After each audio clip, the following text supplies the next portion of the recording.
देखिए, जब कुछ बिहार में राजनीति चर्चा हो तो एलजेपीआर यानी कि रामविलास के जो राष्ट्रीय अध्यक्ष चिराग पासवान है वह कहाँ रुकने वाले हैं। जी हाँ, नमस्कार, मैं हूँ विकास और आप देख रहे हैं चौकस भारत। जाति गणना का रिजल्ट आ गया है, लेकिन चिराग पासवान ने नीतीश कुमार की खिंचाई कर दी है। चिराग पासवान ने कहा कि नीतीश कुमार अपनी राजनीतिक फायदा के लिए जो जाति गणना की है और जाति गणना में जो विशेष रूप से जो जाति था उसको और बढ़ावा दिया गया है। यानी कि कहीं ना कहीं वो कह रहे थे कि जो पहले से जिसका जाति ज़्यादा था उसको और बढ़ावा दिया गया है। इतना ही तक नहीं, चिराग पासवान ने कहा कि जो जनजाति है, चाहे पिछड़ा अति पिछड़ा है, ये जो कई ऐसी जातियां हैं जिसको काउंट भी नहीं किया गया है। इन्होंने कहा कि लोजपा रामविलास के तरफ से इसको अस्वीकार किया जाता है, स्वीकार हम नहीं करते हैं। और मेरी बिहार सरकार से मांग है कि जाति गणना फिर से कराया जाए। चलिए क्या कुछ बोल रहे हैं चिराग पासवान, पहले उनकी बातों को सुनिए। बिहार सरकार द्वारा जातीय जनगणना के आंकड़े जिस तरीके से सार्वजनिक किए गए हैं, ये बिहार सरकार की राजनीतिक महत्वाकांक्षाओं को दर्शाता है। इसमें जिस तरीके से जाति विशेष के आंकड़ों को बढ़ाकर दिखाया गया है और बिहार की ऐसे ही कई अन्य ऐसी छोटी जातियां हैं जिनके आंकड़ों को कम कर दिखाकर राजनीतिक लाभ उठाने का प्रयास किया गया। कई ऐसी अनुसूचित जाति जनजाति की छोटी जातियां हैं या पिछड़ा अति पिछड़ा वर्ग से आने वाली कई ऐसी अन्य जातियां हैं जिनके आंकड़ों को कम कर दिखाने का प्रयास अपनी राजनीतिक महत्वाकांक्षाओं को पूरा करने के उद्देश्य के साथ किया गया। पासवान जाति की ही अगर आप बात करें, इसकी आबादी को कमतर कर दिखाने का प्रयास राजनीतिक लाभ लेने की दृष्टि से ही किया गया है। लोक जनशक्ति पार्टी रामविलास पूरी तरीके से बिहार सरकार के द्वारा कराए गए इस जातीय जनगणना को नकारती है और हम लोग मानते हैं कि अभी भी दोबारा से ये जातीय जनगणना होनी चाहिए, क्योंकि इसमें पहली बात तो पारदर्शिता नहीं बरती गई।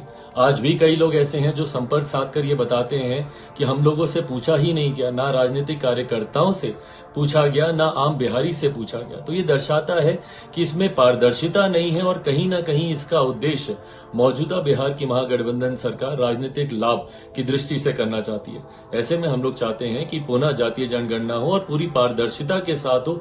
इस प्रोसेस की जानकारी सबको हो, ताकि सही जानकारी आबादी से, हर जाति की आबादी से जुड़ी हुई सही जानकारी जनता के सामने आ सके। आपने सुना होगा, चिराग पासवान लगातार किसी न किसी मुद्दे को लेकर नीतीश कुमार पर हावी होते हैं, लेकिन उनकी पार्टी से सबसे ज़्यादा जाति गणना को लेकर देखा जा रहा है। उन्हीं के प्रदेश अध्यक्ष जो है राजू तिवारी ने प्रेस कॉन्फ्रेंस करके इसको जाति गणना के रिजल्ट को बताया है कि ये रिजल्ट निष्पक्ष रूप से नहीं कराया गया है, इस रिजल्ट में धांधली है। वही चिराग पासवान ने भी अपने फेसबुक के माध्यम से जाति गणना पर बात रखी। उन्होंने कहा कि अगर हम अपने ही जाति पासवान के ले बात करें तो पासवान के जो पिछले आंकड़ा था उससे भी कम दिखाया गया है। जो विशेष जाति थी पहले से ही उसको और विशेष बना दिया गया है, यानी कि उसकी संख्या बढ़ा दिया गया है।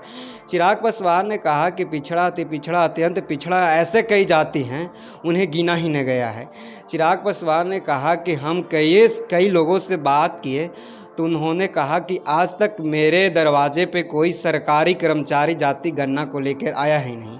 इन्होंने कहा कि नीतीश कुमार जाति गणना को लेकर केवल अपनी महत्वाकांक्षा को पूरा किए हैं और राजनीतिक फायदा के कारण जातिगत गणना को सार्वजनिक किए हैं ताकि मुझे वोट बैंक रह सके।